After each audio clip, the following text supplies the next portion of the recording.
I would just shoot you straight out. Where's the... Hold on. We're not doing this. No, we're not doing this.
I've been unmuted. Hello, hello. Welcome, ladies and gentlemen. You have noticed that Deadman is not here. Well, I tried getting him to do a show. I texted him, I called him, I sent him emails, I sent him carrier pigeons.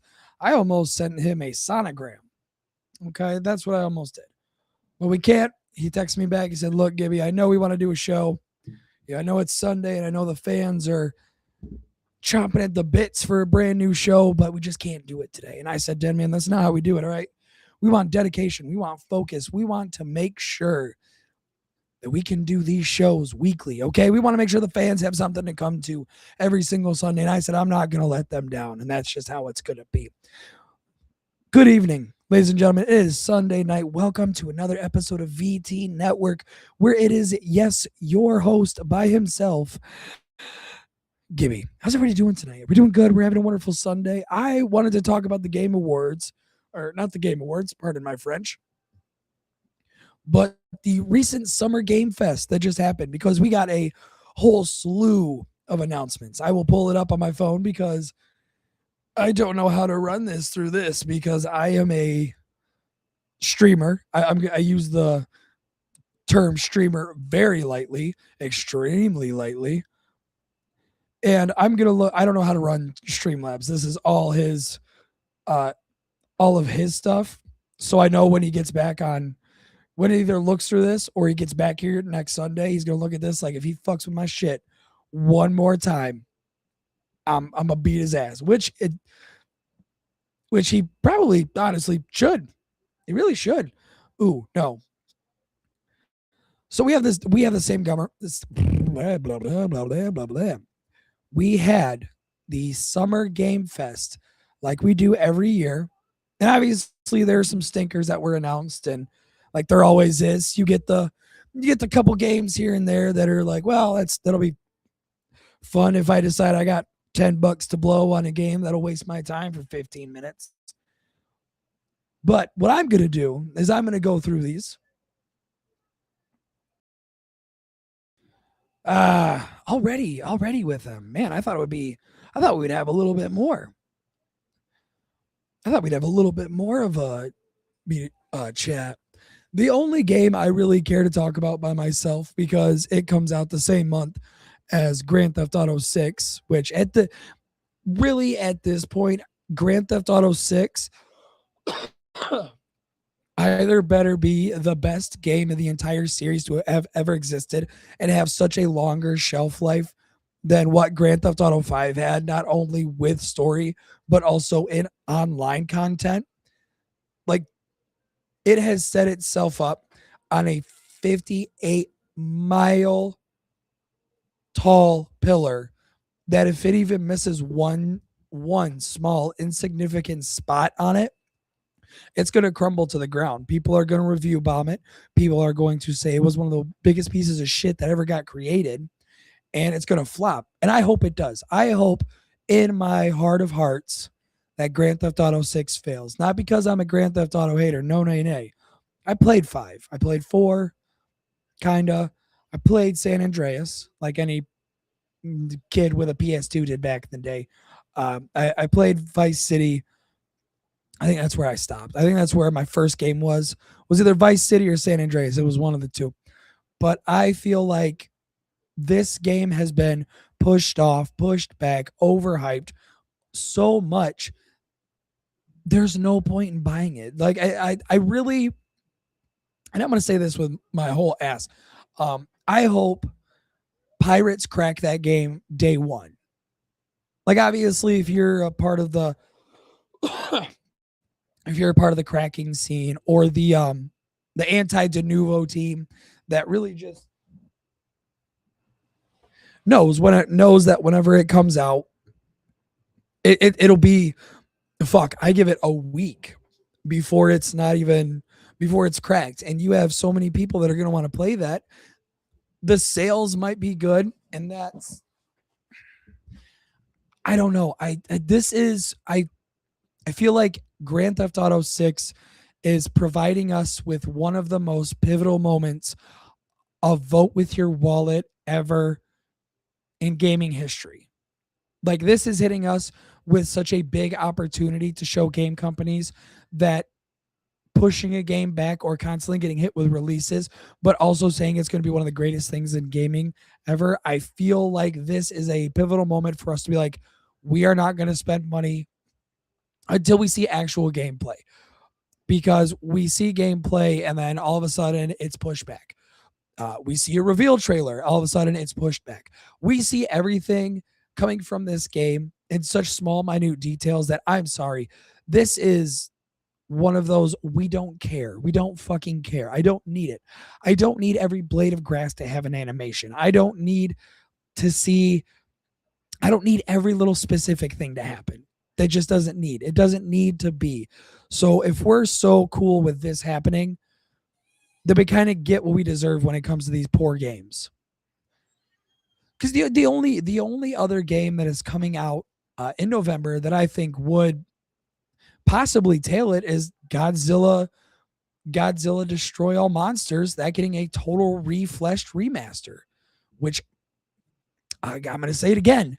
I am more excited for that than Grand Theft Auto 6. And I see more and more people saying that Godzilla is going to outweigh them. And in my dream, in my little dreams that I have, where I lay in my bed at night and dream of video game culture and thinking that it will be perfect. It'll be a perfect world where we don't get any more shitty games.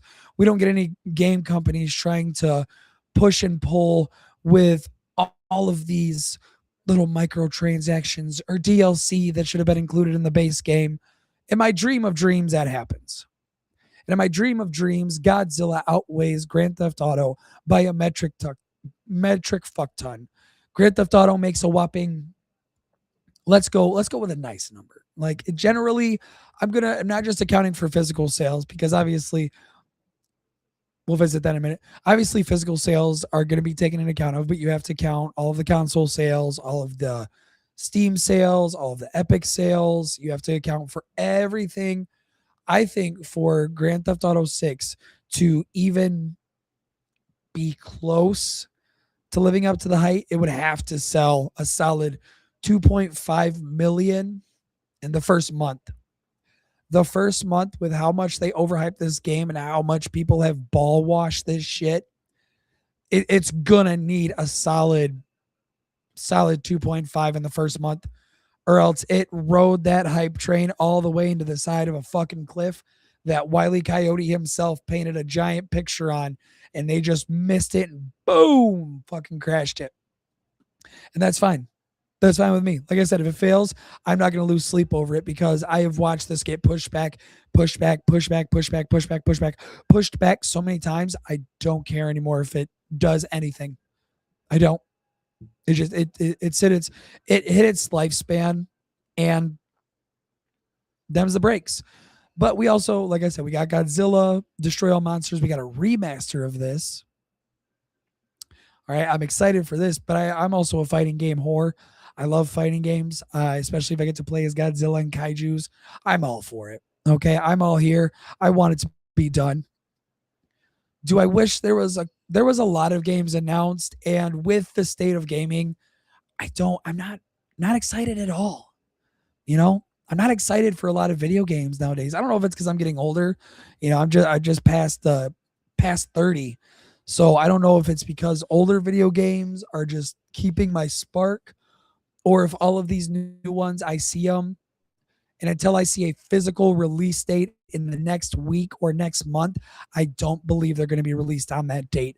With how many times that we have been overexcited for games and overhyped to just have it the week prior to launch, and the game company makes this big grandiose statement or releases a statement on X, or wherever the fuck they decide to deliver their statements to via social media.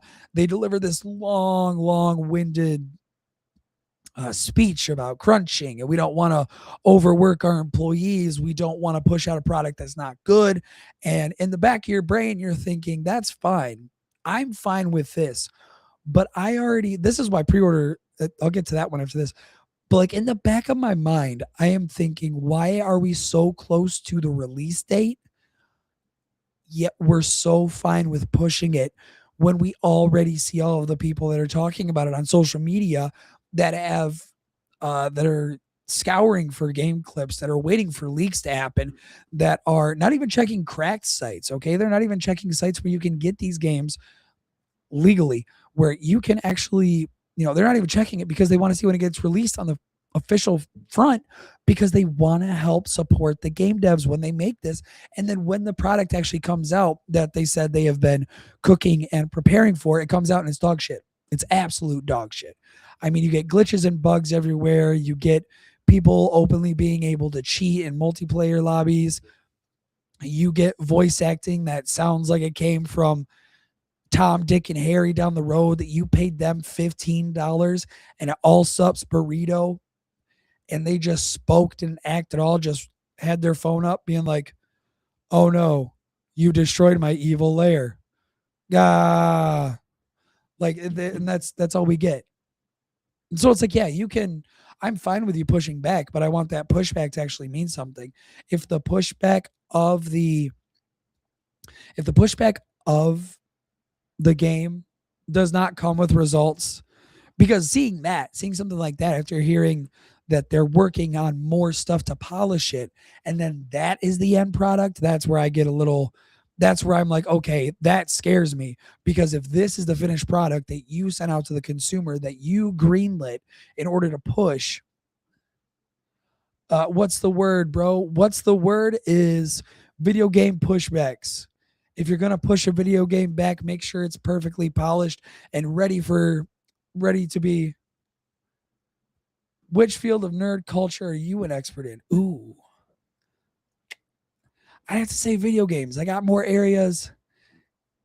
FM26. What is FM26? I feel like that is a sports game, and I'm not a sports game person. RTS and sports games are not my forte. So like, you gotta work with me on this. Football Manager simulation game. Yeah, I've heard about that one being pushed back, and it's it's good. It looks fun, but again, I'm not in the management style. I didn't even like it when SmackDown versus Raw 2007 did it. So like, we're gonna bring this kind of a cult. It's got kind of a cult following as a series. It does. Something like that has a cult following. Wow, I didn't think something like Football Manager would have one. Like, obviously FIFA, NFL, NHL, all them sports games have their own cult following, but a manager game, wow,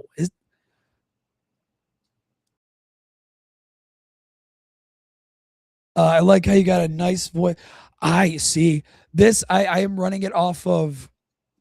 I'm just gonna do a free stream because fuck it. This is not my account. I'm using the VTN official account. I have my own little one here somewhere that I'm never on.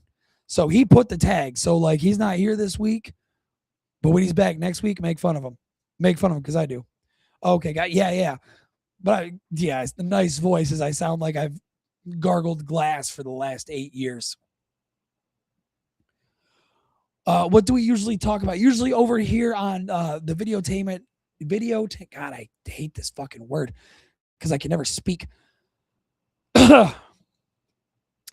Video Entertainment Network, because he's gonna beat my ass either way. We usually go over anime, nerd culture. We both are writers, so we go over writing styles. We go over movies. We go over dissection of recent movies or old movies. I'm trying to convince him. I'm trying to convince him to do more like movie series. I wanted to bring up to him about going over Kevin Smith movies. I think that'd be fun. Go from like,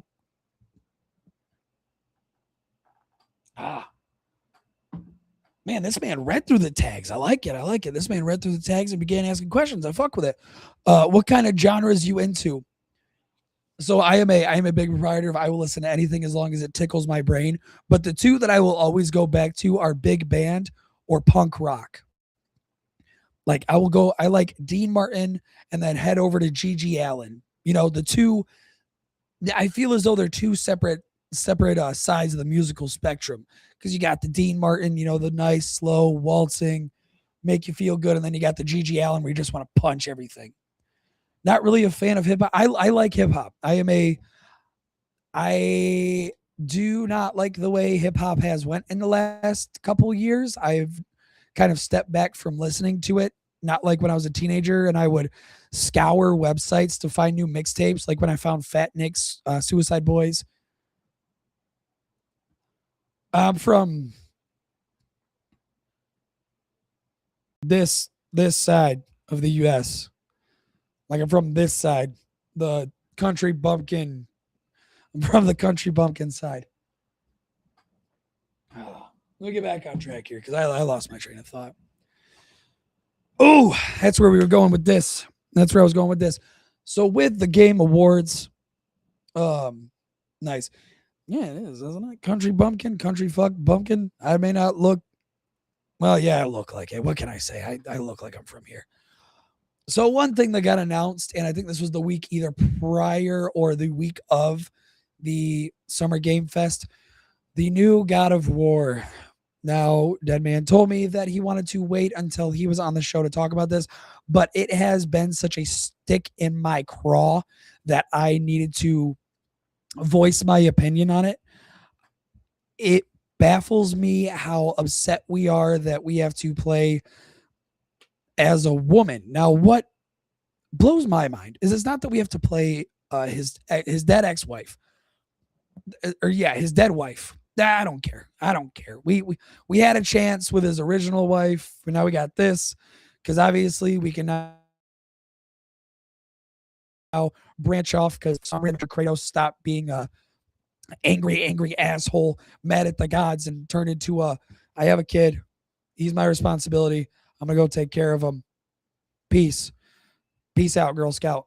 Like after everybody hated that for some reason, and I think it's this has always been my viewpoint. I think it's people that don't want to grow just like the character did. They're fine with being angry. They're fine with wearing this anger as a badge of honor, as like a badge of honor. So when they see Kratos have a full like 180, like he's still angry, like he is still a god killer. You know, he's still the one who defeated a whole pantheon just to go fuck off in a forest and not do anything but raise a son. Like he's still angry, but he has learned that it shouldn't control him and ruin his life.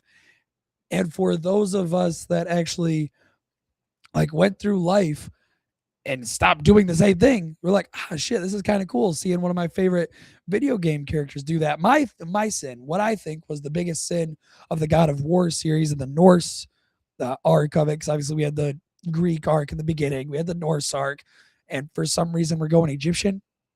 It's not my forte. I think the Egyptian pantheon is lame.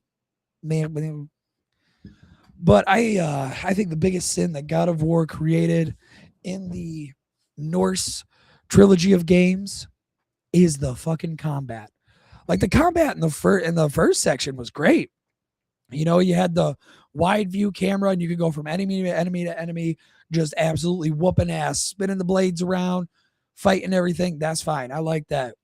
But once we took it to the over the shoulder, like third person swing, it felt weird. It didn't feel like I was in the combat. It just made it feel like I was pressing buttons to initiate a move. And I know that sounds weird. I know that sounds off kilter. Like that doesn't sound correct. But if you feel the flow of combat differently between the two games, you will understand what I am saying. Do you understand what I am saying? In the fucking Alan voice. Like I like the flow of combat when it felt more like it was a free for all, like it should have been.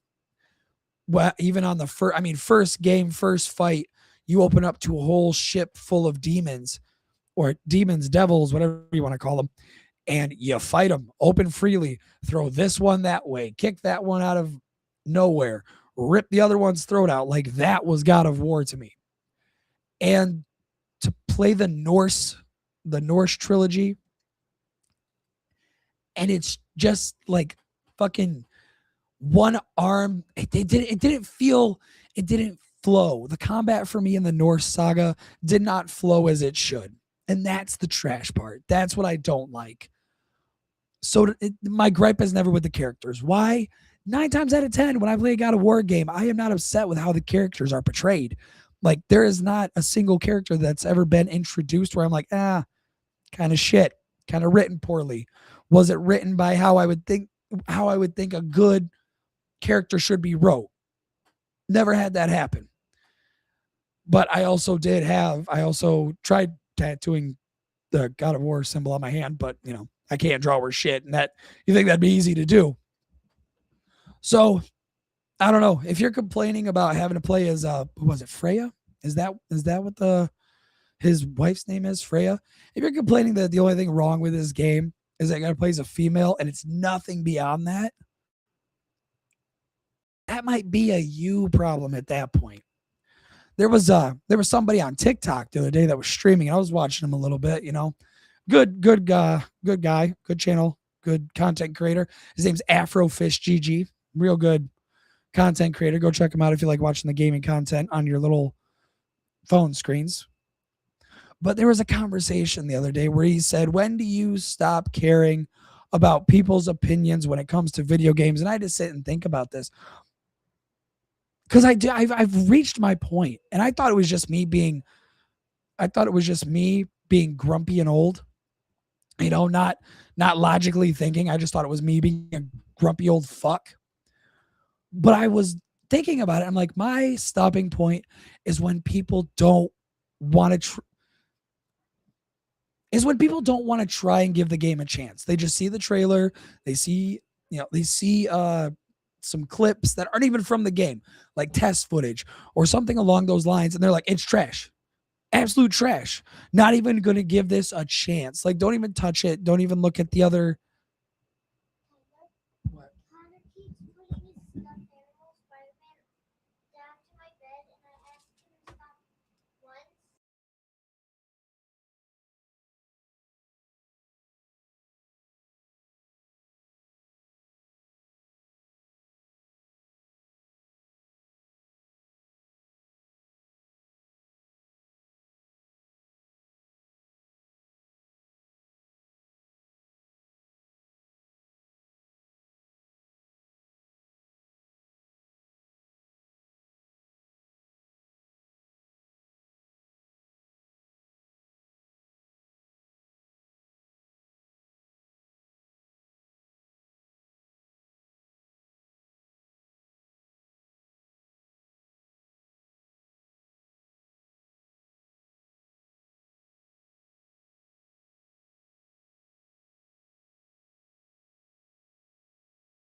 Hello. Sorry, I disappeared for a couple minutes. I have, parenting comes before streaming. If you don't like that, well, that not me. Always a parent before a streamer. Always a parent before an entertainer. No worries, fam. Exactly. So as I was going, if you are not going to give a game a chance, or actually, I take this in at any point of media, even if it's a movie or a TV show or a song or a book. Game I used to play besides FIFA back in the day was Deus Ex. I've heard great things about Deus Ex. Never tried it. It looks good. I just haven't got around. It's on one of my emulators. Like, I have it in my game library. Yeah, I have it. You haven't touched it. Yeah, fuck Deus Ex. I've heard the following that Deus Ex has, and it's wild to me. It's they are straight willing to fight over this game. It's the same as the Infamous crowd. The Infamous crowd, I've noticed, are diehard for their game. Like, they are chomping at the bits for a new game, whether it's just anything. Like, I think they would be satisfied with a multiplayer game. And mind you, I'm a Dead Rising, Jesus. I am a Infamous fan. So I recommend Human Revolution. The storyline was just dope. I'm going to have to check this out. That is definitely, I need more things to check out. Okay, I'm going to stop looking at the chat for like 5 seconds so I can get my point out, and then I will respond to chat because I just get to talking. If you are not willing to give a piece of media some attention, like a little bit, like just try it. If you do not give it at least 3 hours. Like if you don't give something 3 hours, give it time to sort of fester in your brain, get a spot, land correctly where it will resonate with you even just a little bit, whether it be good or bad. I will not listen to your opinion, and I don't care what you have to say. That's it. I like if you want to tell me that it's trash and you're like, yeah, I tried I tried a couple hours of it. I hit something I didn't like that I can't stand in other games. I will completely understand. The conversation will continue on from there. But if I ask you how you felt about, I'm just looking at, let me let me pull one up here. I have Steam open here because I was gonna play and talk, but my fucking lizard eyes ain't working today. I can only focus on one thing. Okay, like if you came to me and you said that I can't play Final Fantasy because I can't play Final Fantasy 7 because it's a turn place bear game. That's it. That like you, and then follow up question is, did you try? Like, did you go press the turn the game on and try it out? And the response is no, I didn't even give it a shot. Then I don't care. I don't care what your opinion is. I don't care what you have to say because you didn't give it any time to actually make an impact. And I know that was a lot of people's go to on Borderlands 4, which is shit. It's absolute shit because I had this thought. Okay. I mean, I got rubbed a little raw by Borderlands 3. Okay. I didn't get a nice, gentle, no, it was boom, right up. Because I spent, okay, you're going to laugh at me. I was one of the nerds that spent over $100-something to get the big box, super, ultra, mega decent, fuck you edition of Borderlands 3. And I mean, I went the whole yards. I didn't take a whole weekend off. I still had some of my responsibilities as an adult, but I took a day off of work. The game released at 12 o'clock the midnight before, took that night off, and I played it. After 5 hours, I felt like I was cheated, but I didn't feel cheated because of gameplay. No, I think the gameplay in 3 and 4 is phenomenal. Like the new actions, the way the skill trees are handled, the guns, the movement around the entire map, phenomenal. Great. Absolutely. Chef's kiss. Reason I love this series. The writing in 3 and 4, though, is trash. Okay, the writing is not where it should be. The villains are streamers. Okay, that should put it in a spot right where it's at of how the game is. So 3, the enemy was a streamer. 4, I couldn't tell you what the story is because it just didn't stick. But it's also following the curse. 1 and 2 had wonderful stories. I mean, we got introduced to one of the greatest villains of all time, Handsome Jack, the man who is listed as the greatest villain in Borderlands history, which he is because of iconic lines, just ways he toys with all of the Vault Hunters. It's cinema. Borderlands 2 is cinema. But the gameplay is not very fast.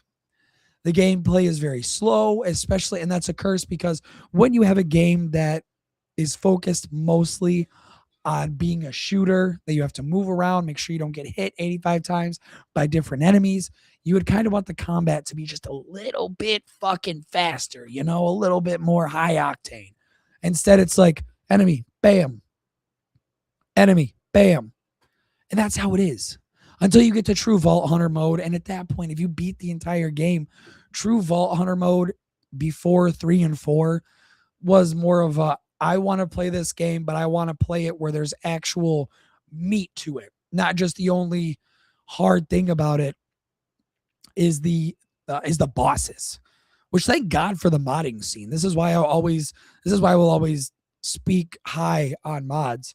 And I try to convince my console friends to invest in a PC, but that's $500, like 500 compared to 2,000 for a decent one. I'm not saying, but to crucify me in Jerusalem, if you will, but $2,000 will get you a decent one where you don't gotta upscale your stuff every year when new games come out. Like it stays pretty solid for a good 3 or 4 years. Then you got to replace stuff because wear and tear, general bullshit. Consoles. All you got to do is buy one, and then until the next generation comes out and they start making games for that, then you got to upgrade that. But that's just a whole logistics thing. I love mods because my first thing I did. One thing I always heard was that Borderlands 4 had some of the weakest action points, and I didn't agree until I got more in, and I was level 20, and it felt like I was still moving at the same pace as what I did when I was level 5, which meant slow combat. Enemies are a lot more predictable on where they're going to go. It wasn't that complicated, especially since I had it on hard too. I felt like I should have been hit with a challenge, but I wasn't. I was more or less just hit with enemies that hit harder, and that's where the AI stopped. Like once they hit harder, they just kept doing what they did when they were level 5.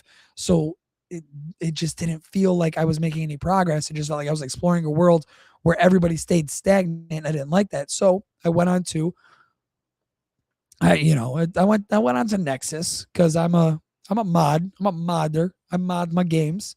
I like putting new shit in games that already spent years and years making. I love it. And I did a difficulty mod to where you could bump it up to where enemies hit harder. You take more damage. They have more health. They deal more damage. They're a little bit more movement oriented and a little bit more thought processed, and that made it fun. But we're going to go back to the thing I was saying earlier. It should not rely on the people who play the games. It should not rely on them to make your game more entertaining or have a more difficult rise around. Like Elden Ring, Dark Souls, From Software, people that made those games, they're like, we know our games are difficult. And of course, the fans will say, well, let's make them easier. Can we make these easier so they can be easily more accessible? And every person at From Software looked at them and thought, why the fuck would we do that? Why would we want to numb down our games simply for people that can't find a spot to press a stop button or press a start button, go do what they have to do, and then come back, or can't even beat a first boss? Because if you can't beat a first boss, you're fucked the entire rest of the game. I figured that out because my first Dark Souls game was 3. All right, it wasn't even Elden Ring like a lot of people's. It was 3. So I fought the first boss, and I was like, oh my. Gibby, the Widowmaker, thank you very much for joining in on YouTube. How are we doing tonight? When I first played Dark Souls 3, I beat the first boss, and I thought I was a god.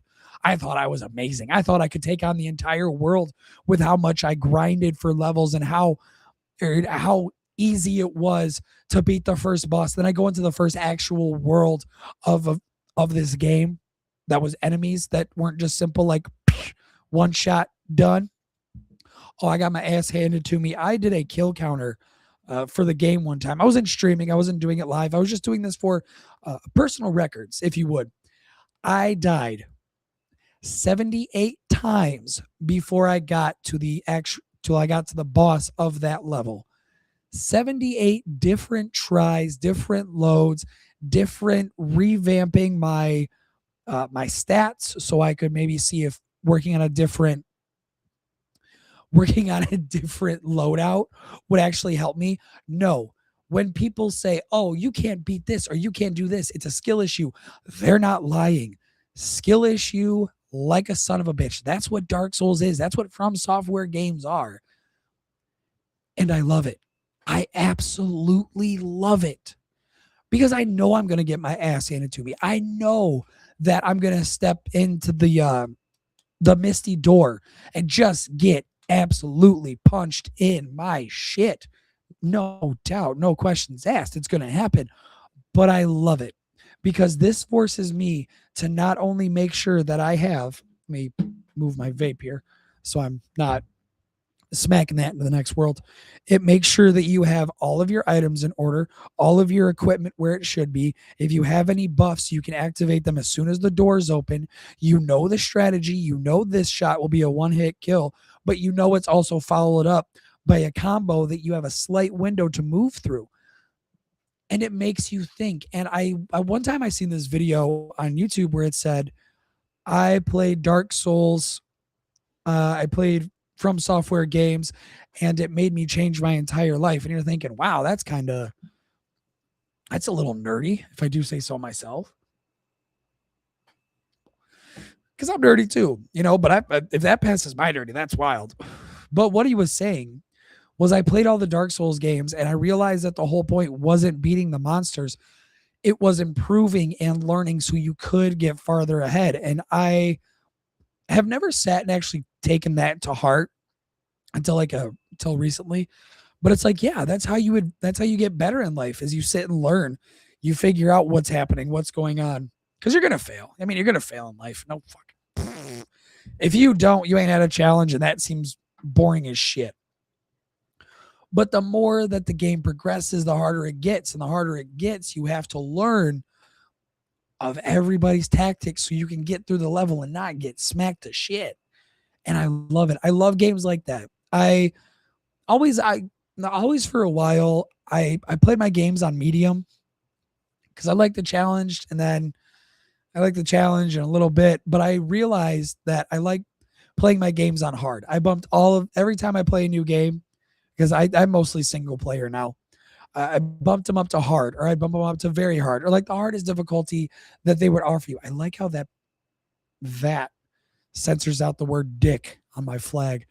But I bumped them up to hard because I like to give myself a challenge.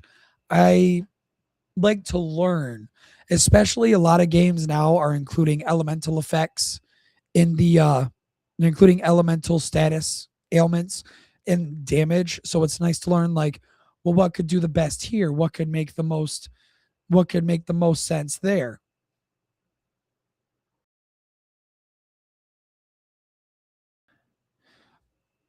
And I needed more of that. I needed more of that to happen.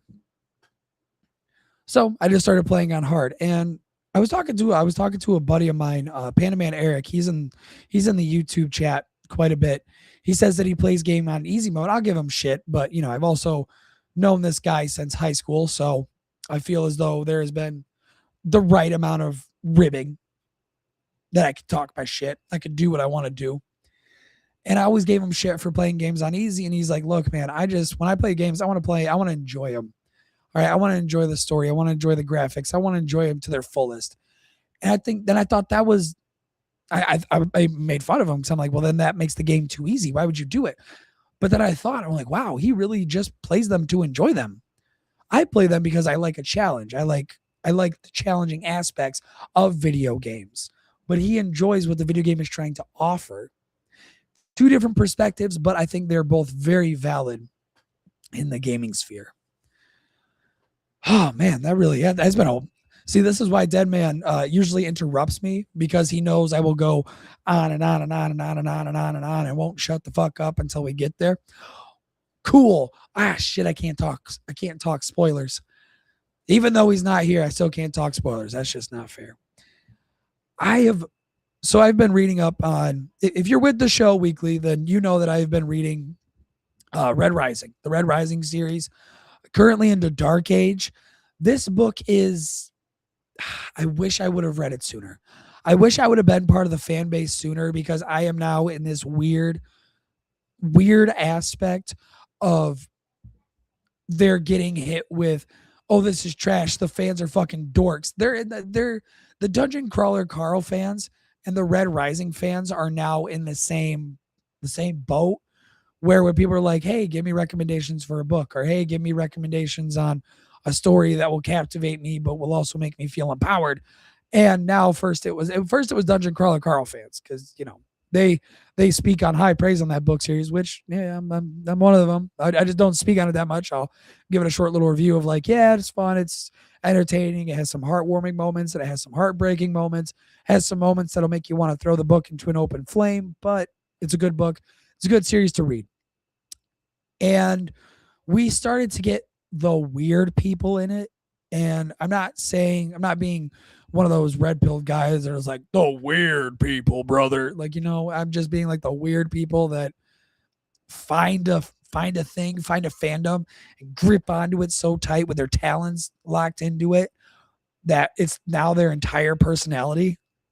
And it's not just a piece of media that they really enjoy, like any normal human being would do. Would be like, oh, it's a new book, awesome.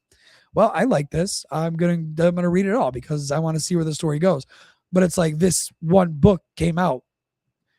Now it's my entire personality, and I'm not changing it for anybody. That's where the DCC. I'd love it. And I really dislike when fandoms go that route. Not because not because it's bad, but because it starts getting the meme culture, or like the ironic. I listen to this book because ironically I like it, or I watched this movie because I ironically liked it. Like, I am afraid of Dungeon Crawler Carl getting the same kind of fan base that The Room has. All right, and if you've never watched The Room, you're good on it for right now. Go watch it, but watch it and then see where fandoms go, and you're like, oh, we don't need that. I always tell people, if they want to enjoy a product, don't interact with the fans. Never do. I because anytime I've seen an artist or a video game maker or just somebody in the cyberspace try to interact with their fan base, and they do something that's not to their liking whatsoever, it is a holy hellstorm. Like, I think the Amazing Digital Circus just got hit with this recently. Cause fuck, I don't know. The creator said something racist or said something bad. I just know that every time something comes up, they're like, yeah, the fan base sucks. The fan base is awful. My only recognition of it as of late is the Gachia Katsu fans, because obviously, they had some pretty decent characters in there, and then people said, oh, well, this person is trans, or oh, this person is gay, or oh, this person is straight, and even the creator's like, the fuck, no, what, no. And, the weird people were like, oh, but they are, and it's fuck you, whatever you say. And it's like, they made that, like, she made that story, and to tell me that that's not what happened, get fucked. Like, go on, you fucking nerds. I think interacting with fans nowadays is not worth it. Just create your stuff, post it, put it somewhere, make a couple of videos to promote it, and then move on. Go on with your life. There is no benefit from engaging with your fans. There might be a couple, like Matt Dinneman has got. God, I just sound like I run the fucking I hate Matt Dinneman fan club lately, and I don't. But he has gotten lucky with his fans of how they've taken his work, not only with DCC, but also the Kaiju Medic. I think that's what it's called, is Kaiju Medic, or Operation Bounce House. Like, Operation Bounce House didn't get a lot of high praise, but people still critiqued it as a good piece of work, where they're like, yeah, it's good, not great, but it's not terrible. So they did all right. Like, if you interact, because I've noticed this a lot, because I try and make stuff, and then Deadman will come to me and he'll be like, oh, people were saying this, and it's like, oh, okay. Like, yeah, I just we just wrapped up season 2 of Persona Mortis, I'd say a week to like a month ago. The last episode of Persona Mortis season 2 came out. Couldn't tell you what anybody said about it. Like, I would hear the numbers, or I would see, that how many people listen to this, or how many people, I couldn't tell you a single fucking thing anybody's ever said about it. I hear it from Deadman. He tells me, because I genuinely don't. I have done internet shit for so long that I don't really give a rat's ass what anybody has to say on here. You can tell me my show was written poorly. Okay. Some of the characters were one dimensional. Okay, what would you like me to do about it? It's already written. This is how I wanted it said. I can't change it once it's out. I'm not going back and changing it just because people don't like it. Because I remember one criticism that Deadman told me people had of Persona Mortis season one was that it was too violent. It was too gory. And I'm like, I liked it though. That's why I wrote it. That's why I wrote it like that. I didn't write a funny joke, comedy, ha series. I wrote a dark, gritty series. I wrote a dark drama series. That's what I wanted to write. I didn't want to write a love story. I wanted to write a gory drama, and I achieved it. And I wrote season two. I wanted to write a drama dealing with Y2K and the fact of how crazy people will get when there is a when there's something backing off of Y2K and they just combine the two things. Like the world's just going to shit. And that's where I'm ending it. I wrote it and that's how I wanted it. And it came out. And season three, I have the bones made. I just gotta actually write the son of a bitch now. That's all I gotta do. But if you're gonna write something and you're gonna make something, don't release it if you're not ready for criticism.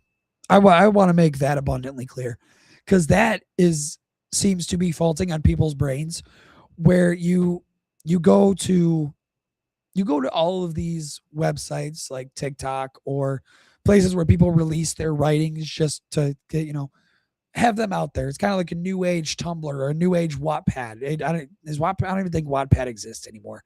Couldn't tell you. I never used it. I got shown stories and I was like, this is weird. Most of this is gay fanfic of the two British YouTubers.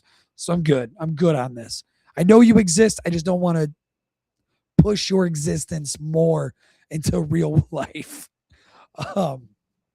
So some people will write these, they'll write these stories and then put them on the internet.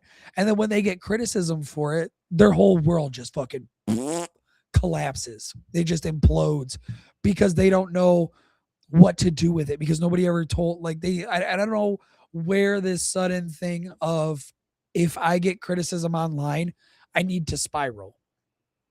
Obviously, if it's constructive criticism, that's fine. But if somebody's just being like, oh, your characters are written trashly, your story sucked, don't fucking give them the time of day.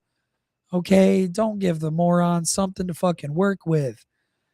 We forget that a block button exists. Like, yeah, people will make more accounts. Awesome. Cool. Funky, fresh, my brother. It doesn't mean you got to respond. It does not mean you have to respond to every single thing.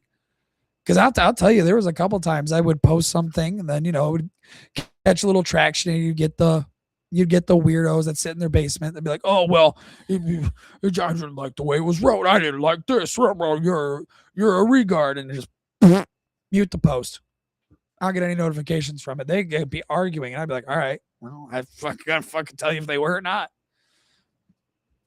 We are too worried about what people think nowadays. Too worried about judgment, especially on stuff that you're worried about releasing into the public, like creation wise. Because you see these people go on Facebook groups or on Reddit or Discord chats, and you see people be like, I made this. I am so proud of it. It's so cool. What do you think? Then just hundreds of comments of people shitting on it. Like they didn't just start this a month ago. This is their first project. And people were just so ready to be like, wow, it looks like a noob made this. And it's like, well, yeah, I only been doing this a month, buddy. Only been doing this a fucking month. I don't know all the ins and outs of it. I just think we're becoming too critical as a society. We're being way too critical when it comes to art and film and all of this. I know we're in a content drought. Like there's not a whole lot of stuff that's coming out recently that has been breakout great. Like me and Deadman have said, like I have said, Deadman still needs to watch it before he can put his 2 cents in there, so I can't really speak for him. But when we were discussing Obsession, in my brain, in my mind, that movie has been a breath of fresh air when it comes to the horror genre. Like, we have been in such a drought this last decade, and the fact that Terrifier, and a lot of people's opinions, was our breakout, uh, was the revival of the horror genre. It's sad. It's incredibly sad because, like I stated, I thought Terrifier was a boring movie. And I know people will chomp at the bits, fight for survival, or to say that it was a great movie. It was peak cinema. There was no talking. It was just gore porn. Explain to me what that means. And I know we're supposed to get like an origin story here soon, of how Art the Clown came to be, but just I don't care. Like, there's nothing about that movie that makes me want to dive deep into it. Like, at least when we had other slasher flicks, we had villains that had motives. Okay, we had Texas Chainsaw Massacre. Guy wanted to, I don't know, do right by his family, or he got taught to like listen to his ma and his pa. Friday the 13th, Jason listened to his mother. It depends on which one you want to go with. Either listen to his mother, it was his mother, he was being possessed, he was a demon, a whole bunch of shit. God, those style of slasher flicks, I loved them. I loved them with my whole heart because they were just wild, out there, and crazy. Like, they would be like, I can't believe he hopped up that flight of stairs, and Jason just walks up, machete in hand, nonchalant, just ready to fuck people up. Why? Because I don't need him to explain it. I don't need him to explain his reason. Okay. At least there was talking. At least there was stuff to make it cheesy, like cheesy acting. I rip on it a lot. I rip on the horror genre a lot for having these stupid tropes like, why go into the room with the sharp objects when somebody trying to kill you is following you? Or why are we going places that are obviously haunted, but hey, white people doing white people shit? So we're like, there's tropes, but they're tropes that make the movie entertaining. And I felt like Terrifier had none of them. It was just quiet. It was a whole lot of quiet. And if I'm watching a movie, I don't want quiet unless I'm expecting it. And from how many people talked great about Terrifier, I was expecting a lot more like high octane, tension. It just seemed like a stalker film.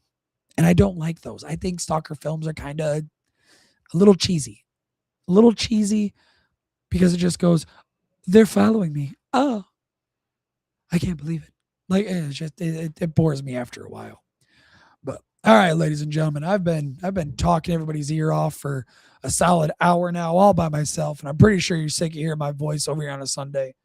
So we will cut this off. Thank you, ladies and gentlemen. Whether you were here for 1 minute, 10 minutes, or the entire thing, I greatly appreciate you being here. As always, if you love listening to mine and Deadman's voices not only speak to you through microphones, but also through drama stories, please go check out Dark Charm Media. We are releasing stories on a weekly basis, and we are consistently pumping out new content, whether it be new stories or a continuation of the stories that have already been made. We are constantly pushing out stuff for you guys to enjoy. So please go check out Dark Charm Media wherever you are listening to your podcasts. And I think that's all. Obviously, I am a TikTok poster. So if you would like to see what I post, go to tiktok.com/podcast81. That's where you will find my stuff. That's the only really social media I promote. Yeah. Yeah. And I think that's it. So, ladies and gentlemen, without further ado, thank you very much for being here. For the love of God, it's getting hot. It was 90 degrees last week. All right. And I know some of you see that 90 degree and you're like, I'm not even stepping outside the fucking house. I'm not even going anywhere. But for those of you that have a 9 to 5, that work in hot factories, that work in hot places with no air conditioning, because they want you to suffer, workers suffer. Like, they want you in the heat. Please, for the love of God, please keep your balls clean.